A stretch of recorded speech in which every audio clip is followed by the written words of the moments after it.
Now we're going to be talking about jelly, okay? There's not much I can show you by pouring water in about jelly, except that I can talk about it.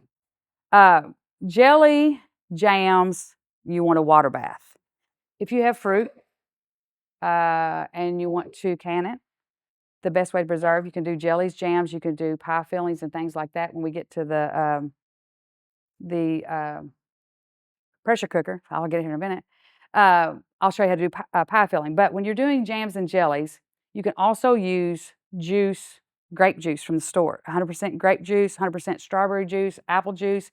You can use peach peelings to make your own juice by boiling peach peelings. Like if your kids like peaches, let them eat the peaches, save the peelings and the seed. You can boil that in water, and you can actually use that water to make peach jelly.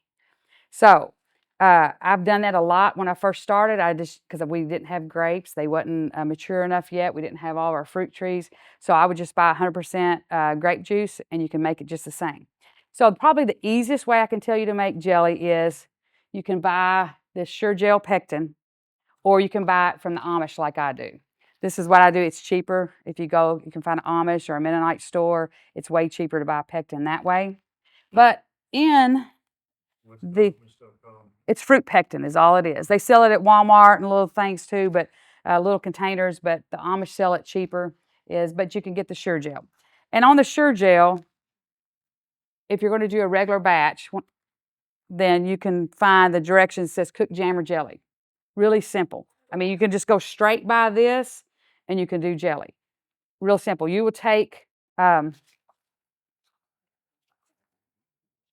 You will start warming up your. This is a water bath. You can also use a regular pan. My husband actually made me a little lift for it, so I can actually do if I'm doing small jellies in here, because this has a lid that keeps the jars off the bottom. Mine's nasty because I use mine all the time. It's rusted, but anyway. Or you could take this out and just use a rag in the bottom. If you have a pan that can cover your jars, then you can use any pan in your home and just lay a rag in the bottom and put your jars on, as long as it's lifted up. So you don't have to have something professional like this. But he actually took an old grate and made me one if I was doing something smaller, wasn't doing a big batch or whatever. So this works great, but it has to be able to cover your jars. Like if you're doing half pints or you're doing pints, you got to cover it completely with water. So you want to make sure that it's got room to boil. Okay? So if you go by the directions that are on the back, it's going to tell you that to measure your fruit juice first, whether you're taking blackberries and you're juicing them in your blender and you're straining them. They make nice little strainers like this if you want to strain like the big seeds off. Or you can actually I use a fruit juicer. And I just put all my blackberries in, it throws out the seeds out the side, shoots the juice out the other side, so it's really quick. Now I save the pulp and the seeds because I can boil that and make more jelly out of it, because there's still a lot of blackberry juice and stuff in it. But you're just going to get whatever fruit you're getting, whether you're doing jams or jellies. You want to get your fruit juice, or you want to take your strawberries, if you're doing that, and kind of mush them up if you want jam. You want to get all that ready and measured out. Now, I do have a bigger recipe that I will post on my site, because when I do it in a big batch. Actually, when I do my jelly, I'll use this pan here and I'll have it full, just because I want to do it quick and I want to get it done pretty quick. So anyway, but I will post that on there if you want. It's kind of like a quadruple recipe. But if you want to go by this, you're going to get your juice. You're going to have it ready. You're going to have your sugar measured out. Have it ready. You're going to have your water in your pan, and usually I'll fill it up about halfway. That way I know when my jars go in, it's going to go up above. And then when my water's in there, in order for your jars not to get cloudy, you're going to take some vinegar and you're going to put it in your canner, because that will keep the cloudiness off your jars. So I mean just like a splash, like psh, psh, like that. Okay? So this is starting to warm up. I do not have this boiling yet, but I have it warm. Then I'm going to have my lids and my rings ready. They're going to be boiling and ready to go. So now I have my pan of jelly. I'm going to add, I got to think about here. I'm going to add my fruit juice, and then I'm going to add the pectin, okay? and however much the recipe calls for, you're going to add your pectin. You're going to stir it really good. Usually about then is when I'll put in about a half teaspoon of butter. That way it will not get foamy, because if not, you're going to have some foam get on your jelly. So I usually use about a half teaspoon of butter. And then I'm going to bring that to a full rolling boil. Sugar, fruit juice, whether it's you're using whole berries or not, you're going to bring that to a rolling boil. When you bring it to a rolling boil, then I'm going to add the sugar. And usually if it scare you to death, when you're doing jelly, there's a lot of sugar in jelly. So you're going to pour all the sugar in. You're going to bring it back to a rolling boil. And when I say rolling boil, when you're stirring, it's still boiling. And you're going to do that for 1 minute. You're going to time it for 1 minute. When it's that rolling boil, and even though you're stirring it, it will not quit, then you know that it's time to mark your time and do 1 minute. And you're going to do that for 1 minute. After the 1 minute, you're going to shut it off. You're going to ladle it into your jars. Usually I'll use like these little jelly jars. You're going to ladle it into your jars. You're going to do just like Tony did with the paper towel and the vinegar. You're going to have vinegar on it. You're going to have it about right there below that bottom line right there. And you're going to have your jelly in there, and then you're just going to ripe it really good, because the sugar will make it sticky, and that's what's going to make it not seal. So you're going to wipe it really, really good, and these are going to be hot because jelly is hot. Then you're going to take your rings, just like he did, out of your boiling water, and yeah, it's burning me. And you're going to put it on, same thing. You're going to put your lid on. You're going to put your rings on. You're going to tighten it. And usually you're going to have your stuff because it's hot. And then you're going to set it in your water bathroom, just like that. And then you're going to continue ladling. Usually I'll lay all my jars out. Since it's all so hot, I'll pour it all in all my jars. I'll have it all done. And then I'll wipe them all off at one time. And then I'll put all the lids on them. And then I'll go back and put all the rings on them. And then I'll put them all in here. And usually half pints, I think you can get 10 or 11, I think, in a big water bath like this. If you're doing pints, I think it's 8 or 9. And then if you're doing quarts, then you can get 7 in here. So anyway, and then you're going to make sure that the water is over the jars. You're going to put the lid on it after you have all the jars on, and you're going to bring it to a full rolling boil. If you do jams, you want to process it. Once it starts boiling, you want to time it and process it for 10 minutes. If you're doing jellies, you can process it for 5 minutes, just because the jams are a little thicker consistency. So once it's done, you're going to open it back up, turn it off, and you're going to get your jar grabber, and you're going to pull it all out, set it on a towel like that, and you're going to let it leave it for 24 hours. Anything I leave for 24 hours before I touch it. I just put it on a towel, let it go. That's how you water bath jelly. It's the quickest way to water bath, I think. But if you don't have a lot of fruit and you want to cheat, and sometimes I do want to cheat, you can use this right here. This is a ball jelly maker. Especially if you're worried about it not setting up, because that's everybody's biggest fear of jelly, is it won't set up. We've never had that issue, but I think it's just because you got to make sure you have that rolling boil, that stirring, that last stir, and that 1 minute is where you're going to get whether your jelly will be runny or not. It's not how much pectin you use. As long as you follow the recipe, it's going to hit. It's making sure that it's a good rolling boil, and even stirring it, you can't stop it. That's when you know. But this right here is a handy dandy thing. This is a ball jelly maker or jam maker. So it's kind of nice. And it has a book here that actually has recipes for different jams. And it'll tell you exactly how much juice you need, or how much fruit you need if you're doing jams, how much sugar or how much reduced sugar if you want to do a reduced sugar jelly. And it tells you exactly step by step how to put it in here. And then the great thing is that you put whatever it says in the order. Like, let's just do, let me think. Let's do, and I got to take my glasses off because I can't see. This is bad. Okay, so we're just going to do, say, grape jelly. You're going to measure your juice and put it in here. You're going to put your pectin in there and mix it around a little bit. And then it has this stir. So it actually stirs it for you. So you don't have to sit there and stir. And then you'll push the button, you'll add your butter and you'll push the button for jelly. And then sometimes, depending on what recipe, you have to leave you'll put this back on. But some recipes I've seen in here, you'll actually leave the lid off. And it's actually going to stir it for you the exact time that it needs to be done. And then it will set like a timer. It goes off and it'll beep. And that's when you add your sugar. So then you add your sugar and it's stirring your sugar on. And you just wait until it's done and it's done.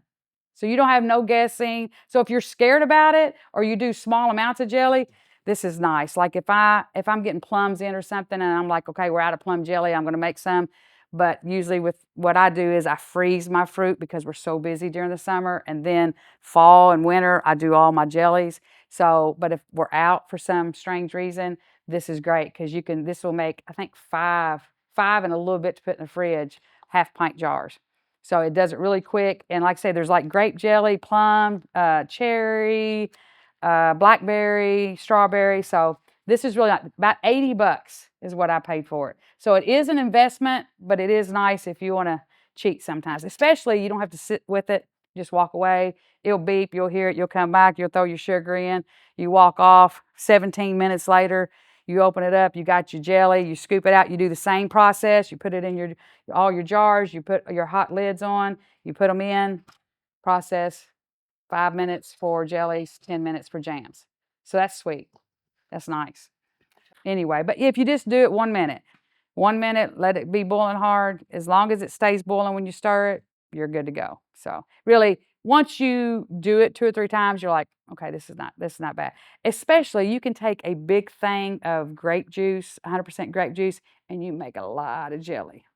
Like really, you can buy $2, whatever grape juice is, or whatever, take it home and you can make a ton of jelly. It's nice if you do it that way. But we have all kinds of fruit trees and things like that over the years of us canning. So we grow our own fruit, so which is kind of nice.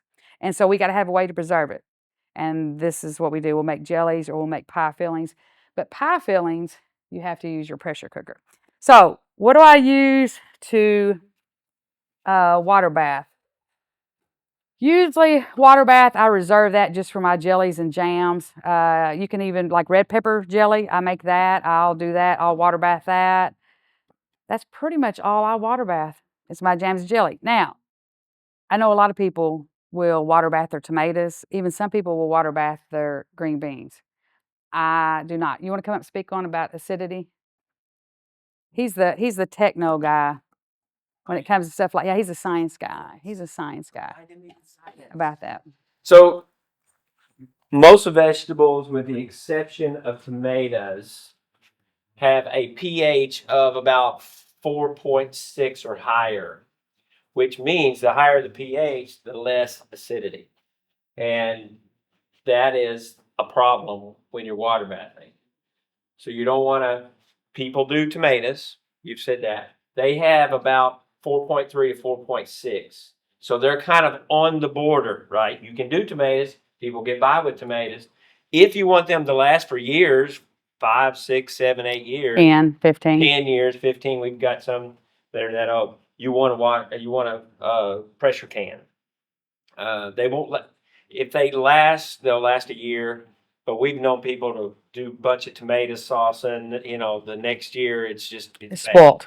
So tomatoes you can, but most all vegetables have a pH that is too high, and you need to pressure can it. Yeah. Some people get away with putting lemon juice. Yeah. Which will raise the acidic level, and so we don't recommend it. A lot of people do it. Yeah, I know a lot of people that will water bath salsa or tomatoes, and even if they do use lemon juice, and I use lemon juice in all my tomatoes. Anyway, even pressure cooking, I still use tomato juice in mine. Honestly, it's quicker. It is. You're going to take almost at least twice, if not more than twice the amount of time to get it up to a boil. Just to get it to a boil This you don't use as much water. And it you boils don't need quicker. as much water. Mhm. It boils a lot quicker. And it cuts your processing time in half too. I don't even see why you'd want to use that with nothing but jelly. That's all I Yeah, use it for, yeah. in my opinion. Yeah. This would be quicker. Yeah.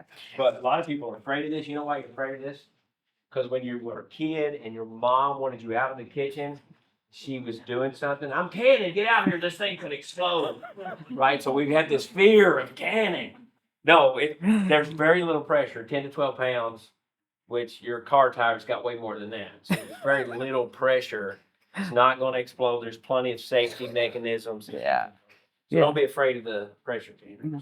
All right, perfect. All right, so anyway, so a lot of people do, and get away with it. My mom did for years, but I seen my mom also do salsa or tomatoes and then go and they're spoiled. And sometimes if it's botulism, because that's usually what's going to happen in tomatoes, if you're not going to get it up to the 240, because botulism you need 240. This will get it at 240. This with lemon juice is iffy. So it could.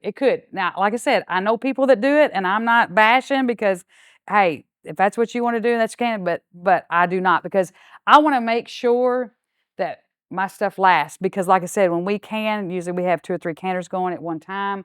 We'll can like this year. It's not my big can year, mainly just fruit.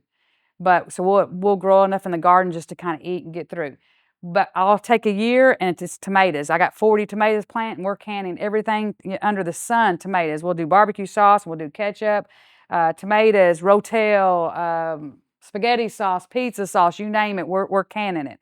And then I can enough where I don't have to do that. And then the next year will be green beans. We'll have so many green beans, we'll can 150 plus quarts of green beans. So it's our green bean year. So, and it will last us. I do test, like we have some tomatoes that are older than 10 years old and they've been fine. We'll pull them out. So we'll keep some of the older ones just so we can see how far we can go and they'll last. But if you're pressure cooking and it's sealed, it's going to last. Like I said, we have some that are 10 plus. You want to water bath your tomatoes in here? That's fine. But I don't. Like I said, this is just how I can. You pick what works for you, but I rather pressure cook them and know that it's sealed. Because really, I'm not worried about whether it's mushy. I'm not worried about anything else. Even Rotel pressure cooking, it's fine. It's Rotel just like it is in a can. So mine, I'm going to put in the pressure cooker. But you can do what you want. I think you do yours. Y'all If I know I'm gonna do a small batch that we're gonna eat. going to eat quick. Yeah. If you want a shelf life, you want a pressure cooker. Be back in the day when I bought this, I think it was what, $15 or $19. I don't know what they are now, but if you have a deep pan, do the same thing. Wrap you up a thick rag, put it in the bottom, put your vinegar in it, and with the water to make sure you don't get cloudy jars. Works just the same. You just got to have it completely covered over the top. This is something you can, if it's just if you want to do your tomatoes or blackberries, I use that a lot for that.